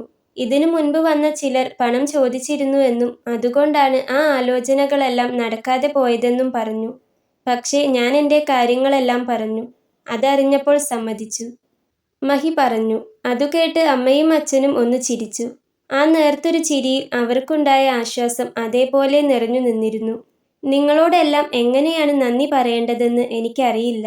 ശരിക്കും എല്ലാ വഴികളും മുൻപിലടഞ്ഞ് ഇനി എന്ത് ചെയ്യുമെന്നറിയാതെ ഭ്രാന്തെടുത്ത് നടക്കുന്ന സമയത്താണ് നാരായണേട്ടൻ ഇങ്ങനെയൊരു കാര്യം പറഞ്ഞു വന്നത്. കല്യാണത്തെക്കുറിച്ചൊന്നും ഞാൻ ആലോചിച്ചിട്ടേയില്ലായിരുന്നു എന്നു കരുതി ഞാൻ നിങ്ങളുടെ മകളെ സ്നേഹിക്കാതിരിക്കുകയൊന്നുമില്ല. ഞാൻ പണം ചോദിച്ചത് സ്ത്രീധനമായിട്ടോ അല്ലെങ്കിൽ നിങ്ങളുടെ മകളെ കെട്ടുന്നതിന് പകരമായിട്ടോ അല്ല. എൻ്റെ സാഹചര്യം അതായിപ്പോയി. എൻ്റെ അവസ്ഥ അതായിപ്പോയി. നിങ്ങളൊന്നും വിചാരിക്കരുത്. മഹി പറഞ്ഞു നിർത്തുമ്പോൾ ആ അമ്മയുടെയും അച്ഛൻ്റെയും മനസ്സും നിറഞ്ഞിരുന്നു. അങ്ങനെയൊന്നുമില്ല മോനെ, ഞങ്ങൾക്ക് മനസ്സിലാവും. നിന്നെപ്പോലെ ഒരു മകനെ കിട്ടിയ ആ അമ്മയും അച്ഛനും ഭാഗ്യം ചെയ്തവരാ. ഇപ്പോൾ ഞങ്ങളും. പ്രിയയുടെ അച്ഛൻ അത് പറഞ്ഞു നിർത്തിയത് അവളുടെ അമ്മയുടെ മുഖത്തേക്ക് നോക്കിയാണ്. അയാളുടെ ചുണ്ടിൽ അപ്പോൾ ഉണ്ടായിരുന്ന പുഞ്ചിരി അവരുടെ ചുണ്ടിലേക്കും പതിയെ വ്യാപിച്ചിരുന്നു. ഒരു ചുമരിനപ്പുറം എല്ലാം കേട്ടു നിന്നിരുന്ന പ്രിയയുടെ കണ്ണുകളും എന്തിനോ നിറഞ്ഞു വന്നു. ഇരു കൂട്ടരുടെ ഭാഗത്തു നിന്നും ഏറ്റവും വേണ്ടപ്പെട്ട ചിലർ ചേർന്ന് അധികം വൈകാതെയുള്ള നല്ലൊരു മുഹൂർത്തത്തിൽ അവരുടെ വിവാഹം ഉറപ്പിച്ചു. പ്രിയയുടെ വീട്ടുകാർക്ക് വലിയ ആർഭാടമായി കല്യാണം നടത്തുവാൻ താല്പര്യമുണ്ടായിരുന്നില്ല. പ്രിയയ്ക്ക് അത്രയും താല്പര്യമുണ്ടായിരുന്നില്ല എന്ന് പറയുന്നതാണ് സത്യം. കാരണം കുറച്ചു കാലം കൊണ്ട് തന്നെ എല്ലാ ബന്ധുക്കളുടെയും യഥാർത്ഥ സ്വഭാവം എന്താണെന്ന് തിരിച്ചറിഞ്ഞു കഴിഞ്ഞതാണ്.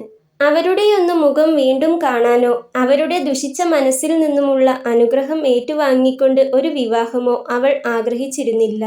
സന്തോഷത്തിലും സങ്കടത്തിലും ഒരുപോലെ കൂടെ നിന്നിട്ടുള്ള അത്രയും വേണ്ടപ്പെട്ടവർ ചേർന്നിട്ടുള്ള ചെറിയൊരു വിവാഹം, അതായിരുന്നു അവൾ ആഗ്രഹിച്ചത്. അങ്ങനെയായിരുന്നു തീരുമാനിച്ചതും. മഹിക്കും അതായിരുന്നു ഇഷ്ടം. മഹിയുടെ അവസ്ഥയും ഏകദേശം അതുപോലെയൊക്കെയായിരുന്നു. രോഗങ്ങളും കടങ്ങളും ഒക്കെ വന്നപ്പോൾ ബന്ധങ്ങളും അതുപോലെ ജീർണിച്ചു പോയിരുന്നു.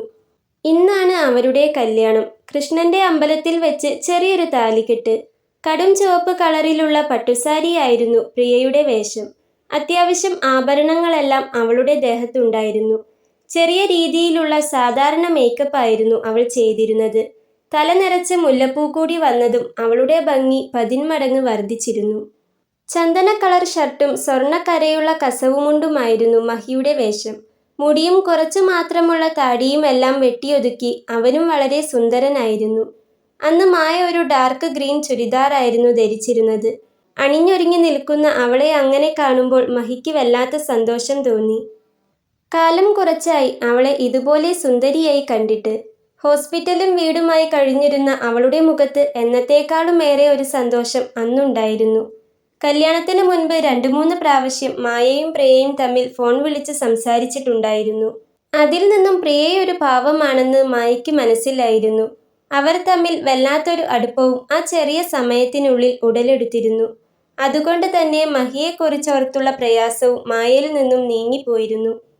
കൈകൂപ്പി കണ്ണടച്ച് നിൽക്കുന്ന പ്രിയയെ നോക്കിക്കൊണ്ടാണ് മഹി അവളുടെ കഴുത്തിൽ താലി കെട്ടിയത്. ശേഷം രണ്ടുപേരും പരസ്പരം ഒന്ന് മുഖത്തോട് മുഖം നോക്കി. മഹി പ്രിയയെ നോക്കി ഒന്ന് പുഞ്ചിരിച്ചതും ആ പുഞ്ചിരി പതിയെ പ്രിയയിലേക്കും വ്യാപിച്ചിരുന്നു. മഹിയുടെ വിരലുകൾ അവളുടെ സീമന്തരേഖ ചുവപ്പിച്ചതും പ്രിയയ്ക്ക് വല്ലാത്ത സന്തോഷം തോന്നി. ആ നിമിഷം എന്താണെന്നറിയില്ല, പ്രിയയുടെ കണ്ണുകൾ നിറഞ്ഞു വന്നിരുന്നു.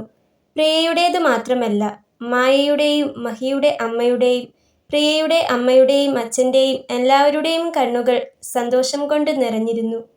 എല്ലാവരും അവരെ മനസ്സു നിറഞ്ഞ് അനുഗ്രഹിച്ചു. കല്യാണം കൂടാൻ വന്ന ആ ചുരുക്കം ചിലരിലും ഉണ്ടായിരുന്നു അടക്കം പറയുന്നവരും പിറുപിറുക്കുന്നവരും. അതു പിന്നെ എല്ലായിടത്തും ഉണ്ടാകുമല്ലോ.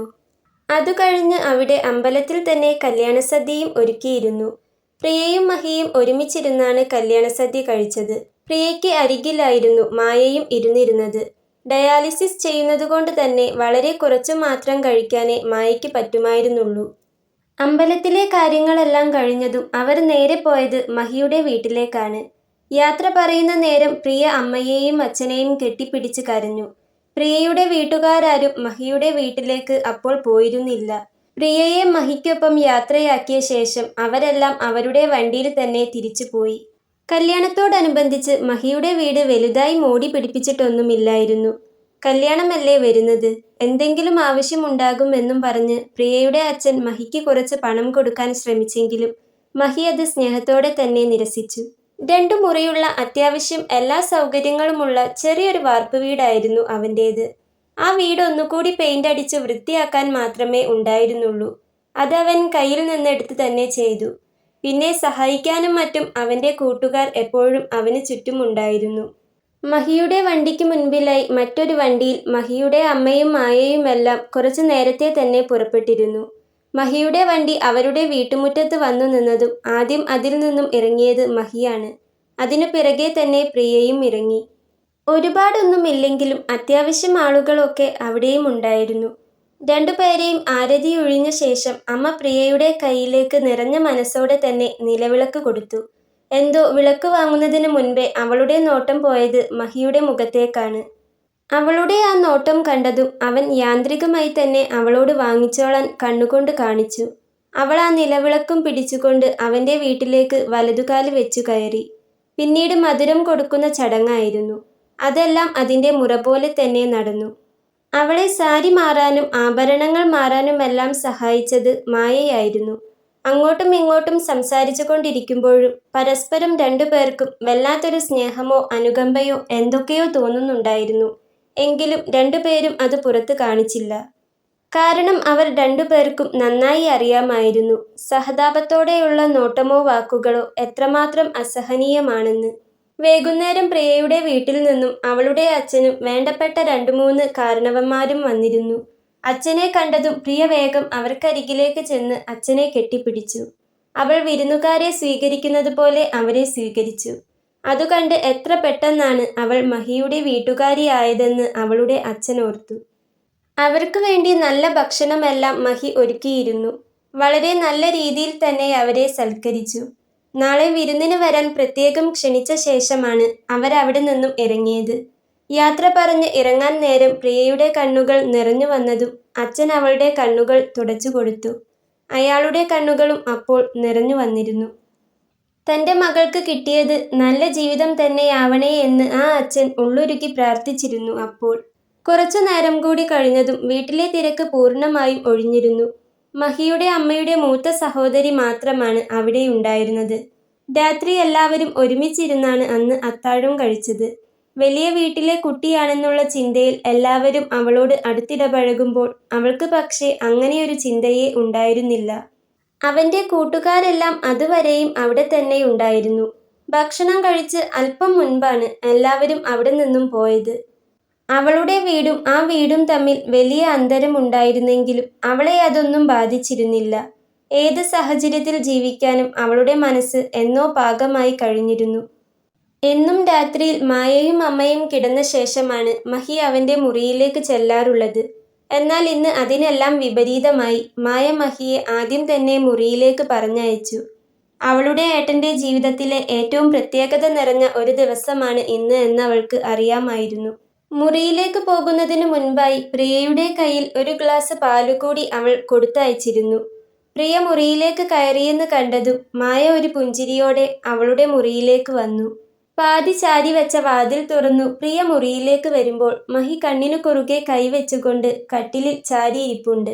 വാതിൽ തുറക്കുന്ന ശബ്ദം കേട്ടതും മഹി വേഗം കണ്ണിനു മുകളിൽ വെച്ചിരുന്ന കൈയെടുത്തു മാറ്റി. എന്താ അവിടെ തന്നെ നിന്നേ, അകത്തേക്ക് വാ. വാതിൽക്കൽ തന്നെ നിൽക്കുന്ന പ്രിയയെ കണ്ട് മഹി പറഞ്ഞു. പ്രിയ അതിനൊന്ന് പതിയെ പുഞ്ചിരിച്ചു. ശേഷം മഹിക്കരികിലേക്ക് നടന്നു. പാല്. പ്രിയ അത് പറഞ്ഞുകൊണ്ട് മഹിക്ക് നേരെ ആ പാൽ ഗ്ലാസ് നീട്ടി. അത് കണ്ട് മഹി ഒന്ന് പുഞ്ചിരിച്ചു. ഇത് അവളുടെ പണിയായിരിക്കുമല്ലേ? മഹി നേർത്തൊരു ചിരിയോടെ ചോദിച്ചുകൊണ്ട് അത് കയ്യിൽ വാങ്ങി. അതിന് പ്രിയ അതേ എന്ന് തലയാട്ടി. എനിക്ക് തോന്നി, അല്ലാതെ രാത്രി പാല് കുടിക്കുന്ന ശീലമൊന്നും ഇവിടെയില്ല. മഹി പറയുമ്പോൾ പ്രിയ അതിന് വെറുതെ ഒന്ന് ചിരിച്ചു. എന്തായാലും കൊണ്ടുവന്നതല്ലേ, കുടിച്ചേക്കാം. താൻ തന്നെ ആദ്യം കുടിക്കി. അത് പറഞ്ഞ് മഹി തന്നെ അത് അവളുടെ കയ്യിലേക്ക് വെച്ചു കൊടുത്തു. അതൊരിക്കലും പ്രതീക്ഷിക്കാത്തതുകൊണ്ട് തന്നെ പ്രിയ ഒന്ന് ഞെട്ടിപ്പോയിരുന്നു. അല്ല, അത് ഞാനല്ലല്ലോ ആദ്യം, മഹിയേട്ടനല്ലേ? പ്രിയ ചോദിച്ചു. എന്നാര് പറഞ്ഞു? അങ്ങനെയൊന്നുമില്ല. ഞാൻ കുടിച്ചതിൻ്റെ ബാക്കി താൻ കുടിക്കണമെന്നല്ല. സുഖമായാലും ദുഃഖമായാലും രണ്ടുപേരും അത് ഒരുപോലെ പങ്കിടണം എന്നേയുള്ളൂ. അതേക്കുറിച്ച് അത്രയേ ഞാൻ മനസ്സിലാക്കുന്നുള്ളൂ. താൻ കുടിക്കി. ഒരു പുഞ്ചിരിയോടെ തന്നെ മഹി അവളെ നോക്കി പറഞ്ഞു. അവൻ പറഞ്ഞ വാക്കുകൾ കേൾക്കെ പ്രിയയുടെ കണ്ണുകൾ വിടർന്നു. താൻ എടുത്ത തീരുമാനം തെറ്റിയിട്ടില്ല എന്ന് അവൾക്ക് തോന്നി. കുടിക്കി. മഹി അവളെ നിർബന്ധിച്ച് കുടിപ്പിച്ചു. ശേഷം അതിൻ്റെ ബാക്കി അവനും കുടിച്ചു. പ്രിയയ്ക്ക് എന്തോ വല്ലാത്തൊരു സന്തോഷം തോന്നിയിരുന്നു അപ്പോൾ. അതുതന്നെയായിരുന്നു മഹിക്കും വേണ്ടിയിരുന്നത്. തനിക്ക് ഒരുപാട് പ്രശ്നങ്ങളുണ്ട്, സങ്കടങ്ങളുണ്ട്, വേദനകളുണ്ട് എന്നു കരുതി തൻ്റെ ജീവിതത്തിലേക്ക് ആദ്യമായി ഒരു പെണ്ണ് കയറി വരുമ്പോൾ അവളെയും താൻ ചേർത്ത് പിടിക്കേണ്ടതല്ലേ? അവളെയും കൂടെ നിർത്തേണ്ടതല്ലേ? തൻ്റെ എല്ലാ പ്രശ്നങ്ങളും തീർക്കുവാൻ തൻ്റെ ജീവിതത്തിലേക്ക് കടന്നു വന്നവളാണ്. അതുകൊണ്ട് മാത്രമല്ല, താൻ താലി കെട്ടിയവളാണ്. അപ്പോൾ ആ ഒരു പരിഗണന അവൾക്ക് കൊടുത്തേ മതിയാകൂ. ഒന്നുകൊണ്ടും അവളിനി വേദനിക്കേണ്ടി വരരുത്. അതായിരുന്നു മഹിയുടെ അപ്പോഴത്തെ ചിന്ത. വീട് മാറിക്കിടക്കുമ്പോൾ ചെറിയൊരു ബുദ്ധിമുട്ടുണ്ടാകും. തൻ്റെ വീട് പോലെ AC ഒന്നുമില്ല ഇവിടെ. ഇതൊരു സാധാരണക്കാരൻ്റെ സാധാരണ വീടാണ്. താൻ കുറച്ചൊന്ന് അഡ്ജസ്റ്റ് ചെയ്യേണ്ടി വരും. അവനൊരു നേർത്ത ചിരിയോടെ തന്നെ അവളോട് പറഞ്ഞു. തൻ്റെ വീട്ടിലുള്ളതുപോലെയുള്ള സൗകര്യങ്ങളൊന്നും ഇവിടെയില്ലെന്ന് അവൻ പറയാതെ പറയുകയാണെന്ന് അവൾക്ക് തോന്നി. അവൾ അതിനൊന്നും പറഞ്ഞില്ല. പകരം മനോഹരമായൊന്ന് പുഞ്ചിരിച്ചു. തനിക്ക് ക്ഷീണമുണ്ടാകും, കിടന്നോ? അവൻ അവളോട് പറഞ്ഞതും അവളൊന്ന് അവനെ നോക്കി. ആ നോട്ടത്തിൽ നിന്നും തന്നെ അവൾക്ക് തന്നോട് എന്തോ പറയാനുണ്ടെന്ന് മഹിക്ക് മനസ്സിലായി. എന്തേ, തനിക്ക് എന്തെങ്കിലും എന്നോട് പറയാനുണ്ടോ? മഹി അവളോട് ചോദിച്ചു. അത് നാളെ തന്നെ നമുക്ക് വീട്ടിലേക്ക് പോകണം. പൈസ വാങ്ങണം. പറഞ്ഞ സമയത്ത് തന്നെ ഓപ്പറേഷൻ നടത്തണം. അതിനി വൈകിക്കേണ്ട. പ്രിയ അത് പറഞ്ഞതും മഹി അവളെ നോക്കി മനസ്സ് നിറഞ്ഞൊന്ന് പുഞ്ചിരിച്ചു. കല്യാണം ഉറപ്പിച്ചതുകൊണ്ട് തന്നെ ഓപ്പറേഷന് വേണ്ട കാര്യങ്ങളെല്ലാം കല്യാണത്തിന് മുൻപേ തന്നെ തുടങ്ങിയിരുന്നു. അച്ഛൻ എന്നോട് ഇതേപ്പറ്റി പറഞ്ഞിരുന്നു. ഇന്ന് പിന്നെ ഇവിടെ വന്നപ്പോൾ നിറയെ ആളുകളായിരുന്നല്ലോ. എല്ലാവരുടെയും മുൻപിൽ വെച്ച് പൈസ തരുന്നതിനോട് അച്ഛന് താല്പര്യമില്ല. ഞങ്ങളുടെ കുടുംബത്തിൽ അച്ഛൻ ഇതിനെക്കുറിച്ച് ആരോടും പറഞ്ഞിട്ടുമില്ല. അതുകൊണ്ട് നാളെ വീട്ടിലേക്ക് പോകുമ്പോൾ അവിടെ വെച്ച് തരാമെന്ന അച്ഛൻ പറഞ്ഞത്. പ്രിയ പറഞ്ഞത് കേട്ട് മഹി അവളെ തന്നെ ഒന്ന് നോക്കി. എന്തു പറയണമെന്ന് അവൻ അറിയുന്നുണ്ടായിരുന്നില്ല. അവൻ്റെ കണ്ണുകളാകെ നിറഞ്ഞു വന്നിരുന്നു. നല്ല ക്ഷീണമുണ്ടാകും. താൻ കിടന്നോ? മഹി അത് പറഞ്ഞുകൊണ്ട് നിറഞ്ഞ കണ്ണുകൾ കാണാതിരിക്കുവാൻ വേഗം തന്നെ കട്ടിലിലേക്ക് കിടന്നു കളഞ്ഞു. അവൻ അവൻ്റെ നിറഞ്ഞ കണ്ണുകൾ തന്നിൽ നിന്നും മറച്ചു പിടിക്കുകയാണെന്ന് പ്രിയയ്ക്ക് മനസ്സിലായിരുന്നു. ലൈറ്റ് ഓഫ് ചെയ്യട്ടെ? അവളും പതിയെ കട്ടിലിലേക്ക് കിടന്നതും അവൻ ചോദിച്ചു. അവൾ അതിനൊന്ന് പതിയെ മൂളിയതും അവൻ ലൈറ്റ് ഓഫ് ചെയ്തു. എന്നിട്ടും കുറേ സമയം ഉറക്കം വരാതെ രണ്ടുപേരും രണ്ടു വശത്തേക്ക് തിരിഞ്ഞു കിടന്നു. മായയുടെയും അമ്മയുടെയും ഓപ്പറേഷൻ കഴിഞ്ഞു. കാര്യങ്ങളെല്ലാം വളരെ പെട്ടെന്നായിരുന്നു. ഓപ്പറേഷന് വേണ്ട എല്ലാ ചെലവും വഹിച്ചത് പ്രിയയുടെ അച്ഛൻ തന്നെയായിരുന്നു. മരുമകനല്ല, മകനെപ്പോലെ തന്നെയായിരുന്നു അയാൾ മഹിയെ കണ്ടിരുന്നത്. വളരെ കുറഞ്ഞ സമയത്തിനുള്ളിൽ തന്നെ ഇരു കുടുംബങ്ങളും തമ്മിൽ വല്ലാത്തൊരു ആത്മബന്ധം ഉടലെടുത്തിരുന്നു. ഹോസ്പിറ്റലിൽ മായയ്ക്കും അമ്മയ്ക്കും കൂട്ടിരുന്നത് പ്രിയയും മഹിയുടെ അമ്മയുടെ ചേച്ചിയുമായിരുന്നു. പ്രിയയുടെ അമ്മയും അച്ഛനും എന്നും വന്നു പോകും. ഓപ്പറേഷൻ കഴിഞ്ഞപ്പോഴാണ് ശരിക്കും പറഞ്ഞാൽ എല്ലാവർക്കും ഒന്ന് ശ്വാസം നേരെ വീണത് തന്നെ. പ്രത്യേകിച്ചും മഹിക്ക്. രണ്ടുപേർക്കും ഒരു കുഴപ്പവും ഉണ്ടാകരുതേ എന്ന പ്രാർത്ഥനയിലായിരുന്നു അവൻ ഓരോ നിമിഷവും. 2 ആഴ്ചയ്ക്കു ശേഷം മായയും അമ്മയും ഇന്ന് ഡിസ്ചാർജ് ആവുകയാണ്. മഹിയുടെ വീട്ടിലേക്കല്ല, പ്രിയയുടെ വീട്ടിലേക്കാണ് പോകുന്നത്. ഡിസ്ചാർജ് ആയാൽ പ്രിയയുടെ വീട്ടിലേക്ക് തന്നെ പോകണം എന്നത് പ്രിയയുടെ വാശിയായിരുന്നു. രണ്ടുപേർക്കും ഓപ്പറേഷൻ കഴിഞ്ഞതുകൊണ്ട് തന്നെ പ്രിയയുടെ വീട്ടിലാണ് അതിന് ഏറ്റവും സൗകര്യം എന്നായിരുന്നു പ്രിയയുടെ വാദം. അവളുടെ അമ്മയും അച്ഛനും സ്നേഹത്തോടെ തന്നെ അതിനു നിർബന്ധിച്ചപ്പോൾ മഹിക്കും പിന്നെ മറുത്തൊന്നും പറയാൻ സാധിച്ചില്ല. പ്രിയയുടെ വീട്ടിലേക്ക് പോകുന്നതുകൊണ്ട് തന്നെ ഡിസ്ചാർജ് ആവുന്ന അന്ന് മഹിയുടെ അമ്മയുടെ ചേച്ചി അവരുടെ വീട്ടിലേക്ക് തിരിച്ചുപോയി.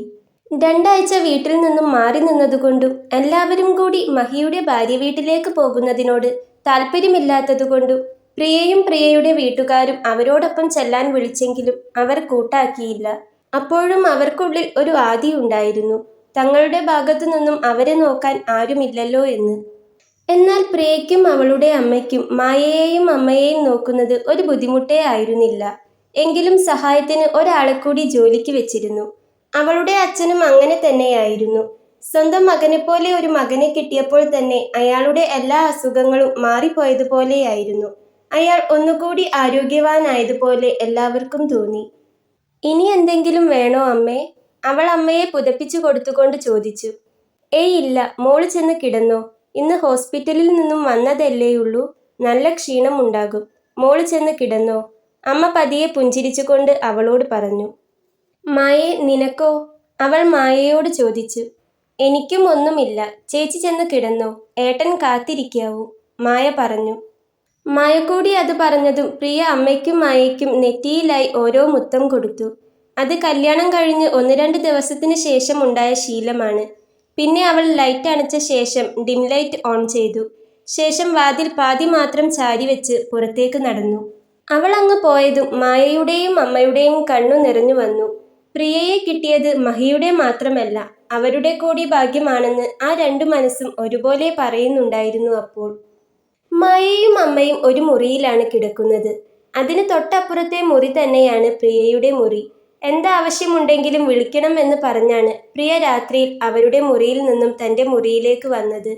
മുറിയിലേക്ക് വന്നതും കണ്ടു എന്തോ ആലോചിച്ചുകൊണ്ട് കട്ടിലിൽ ചാരിയിരിക്കുന്ന മഹിയെ.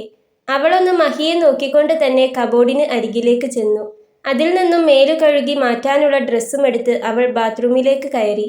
അവൾ വന്നതും ബാത്റൂമിലേക്ക് പോയതുമെല്ലാം മഹി അറിയുന്നുണ്ടായിരുന്നു.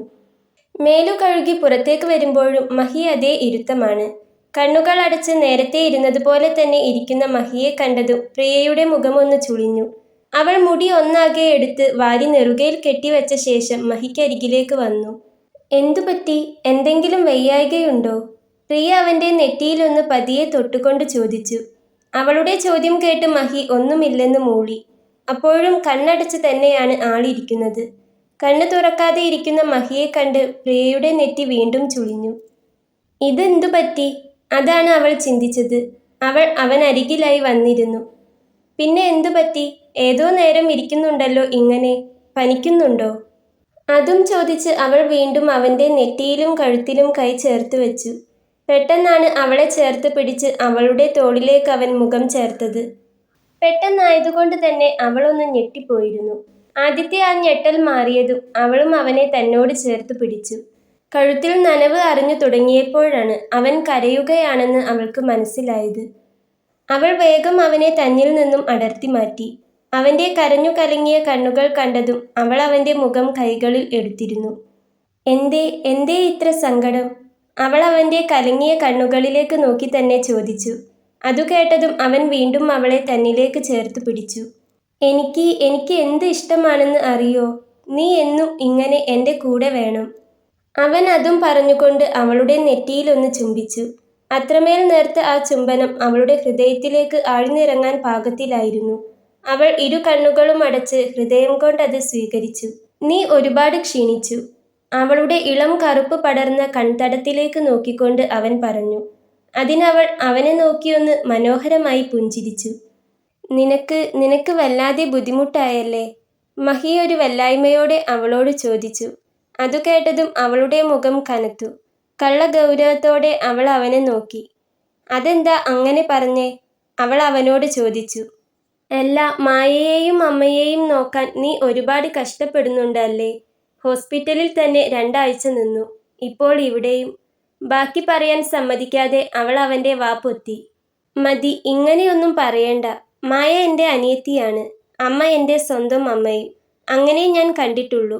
ഇവിടെയുള്ളവരും അവരും എനിക്ക് ഒരുപോലെയാണ്. എൻ്റെ അമ്മയെയും അനിയത്തിയെയും നോക്കുന്നത് എനിക്കെങ്ങനെ ഒരു ബുദ്ധിമുട്ടാകും? അതുകൊണ്ട് ഇതുപോലെയുള്ള സംസാരം ഇനി പറയരുത്. അങ്ങനെ പറയുമ്പോൾ ഞാൻ നിങ്ങളുടെ ആരുമല്ലാത്തതുപോലെ എനിക്ക് തോന്നുകയാ. അവൾ അവനോട് പറഞ്ഞു. അതുകേട്ട് അവൻ സ്നേഹത്തോടെയും അതിലേറെ അലിവോടെയും അവളെ നോക്കി. ഇതിനൊക്കെ ഞാൻ എന്താ പകരം തരിക? എങ്ങനെയാ ഈ കടമെല്ലാം ഞാൻ വീട്ടുക? മഹി വീണ്ടും അവളോട് ചോദിച്ചു. ആർക്കും വേണ്ടാതെ ആരോ നശിപ്പിച്ചു കളഞ്ഞ എന്നെ ഇതുപോലെ സ്നേഹിക്കുന്നില്ലേ? ഇങ്ങനെ ചേർത്ത് പിടിക്കുന്നില്ലേ? അതിനപ്പോൾ ഞാൻ എങ്ങനെയാ നന്ദി പറയുക? അവൾ അവനോട് ചോദിച്ചതും അവൻ അവളുടെ വാ പൊത്തിപ്പിടിച്ചു. ഇനി ഇങ്ങനെയൊന്നും പറയരുതെന്ന് അവൻ കണ്ണുകൾ കൊണ്ട് അവളെ വിലക്കി. പിന്നെ അവളെ മതി വരാത്തതുപോലെ ഇറുക്കെ പുണർന്നു. അവളും അവനെ തന്നോട് ചേർത്ത് വെച്ചു. അല്പനേരം അങ്ങനെ ഇരുന്ന ശേഷം അവനിൽ നിന്നും അടർന്നു മാറി. പിന്നെ അവൻ്റെ നിറഞ്ഞു കലങ്ങിയ കണ്ണുകൾ അമർത്തി തുടച്ചു കൊടുത്തു. പിന്നെ നെറ്റിയിൽ പതിയെ ചുണ്ടു ചേർത്തു. 2 ആഴ്ച ഹോസ്പിറ്റലിൽ നിന്ന് ബുദ്ധിമുട്ടി എന്ന് പറഞ്ഞില്ലേ? അതുകൊണ്ട് ആ ബുദ്ധിമുട്ടെല്ലാം എനിക്ക് ഇന്ന് തീർക്കണം. നല്ല ക്ഷീണമുണ്ട്. അതെല്ലാം ദേ ഈ നെഞ്ചിൽ ചേർന്നു കിടന്നുകൊണ്ട് തീർക്കണം. അത്രയും പറഞ്ഞുകൊണ്ട് അവൾ അവൻ്റെ നെഞ്ചിലേക്ക് ചാരി. അവനൊരു പുഞ്ചിരിയോടെ തന്നെ 2 കൈകൾ കൊണ്ടും അവളെ ചേർത്തു പിടിച്ചു. ചില സമയം നന്ദി പറച്ചിലുകൾ വാക്കുകളിൽ ഒതുങ്ങാതെ വരും. എന്തെല്ലാം പറഞ്ഞാലും എത്രയൊക്കെ പറഞ്ഞാലും മതിയാകാതെ വരും. പക്ഷേ പരസ്പരം മനസ്സിലാക്കുന്നുണ്ടെങ്കിൽ കണ്ണിൽ നോക്കിയാൽ മതി. അത് എളുപ്പം മനസ്സിലാക്കാവുന്നതേയുള്ളൂ. ഒരു ചേർത്തുപിടിക്കലിൽ മനസ്സ് നിറയാവുന്നതേയുള്ളൂ. ദേ എന്നും എന്നെ ഇങ്ങനെ ചേർത്ത് പിടിച്ചാൽ മതി. എന്നും ഇങ്ങനെ സ്നേഹിച്ചാൽ മതി. അതുമാത്രമേ ഈ പ്രിയയ്ക്ക് ആവശ്യമുള്ളൂ. അവൻ്റെ നെഞ്ചിലേക്ക് തലവെച്ച് അവനെ കെട്ടിപ്പിടിച്ച് കിടക്കുമ്പോൾ പ്രിയ അവനോട് പതിയെ പറഞ്ഞു. അത് പറയുമ്പോൾ പ്രിയയുടെ ചുണ്ടിൽ മനോഹരമായൊരു പുഞ്ചിരി ഉണ്ടായിരുന്നു. ആ പുഞ്ചിരി മഹിയുടെ ചുണ്ടിലേക്കും വ്യാപിക്കാൻ അധിക സമയം വേണ്ടി വന്നില്ല. അവൻ അവളെ 2 കൈകൾ കൊണ്ടും പൊതിഞ്ഞു പിടിച്ചു. അവൻ്റെ ചുണ്ടുകൾ അവളുടെ മുഖത്താകെ പതിഞ്ഞു. ഏറെ സ്നേഹത്തോടെ അവളുടെ സീമന്തരേഖയിലും അവൻ്റെ ചുണ്ടുകൾ പതിയുമ്പോൾ അവളുടെ മുഖത്ത് പൂനിലാവുദിച്ച ചേലായിരുന്നു.